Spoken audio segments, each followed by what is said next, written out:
প্রখ্যাত সাংবাদিক আব্দুল গাফফার চৌধুরীর মরদেহ শনিবার বেলা 11টায় ঢাকার হযরত শাহজালাল আন্তর্জাতিক বিমানবন্দরে এসে পৌঁছানোর কথা রয়েছে।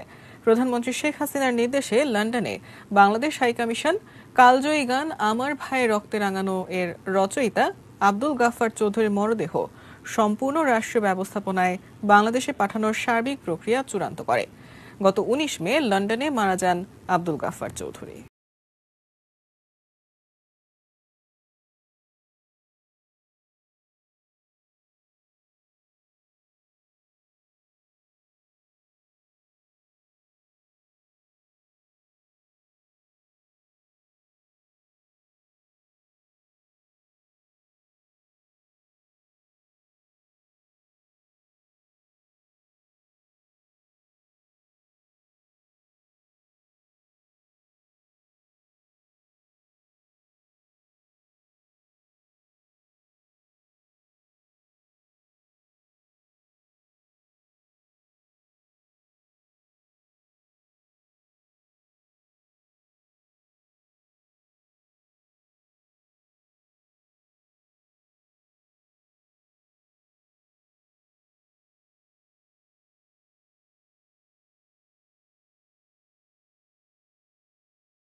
স্ত্রীর চিকিৎসার জন্য লন্ডনে যান। প্রায় 5 দশক পর বঙ্গবন্ধু কন্যা প্রধানমন্ত্রী শেখ হাসিনা আব্দুল গাফফার চৌধুরীর শেষ ইচ্ছা অনুযায়ী তার প্রিয় স্বদেশ ভূমিতে তার স্ত্রীর কবরের পাশে তাকে দাফনের ব্যবস্থা করেছেন।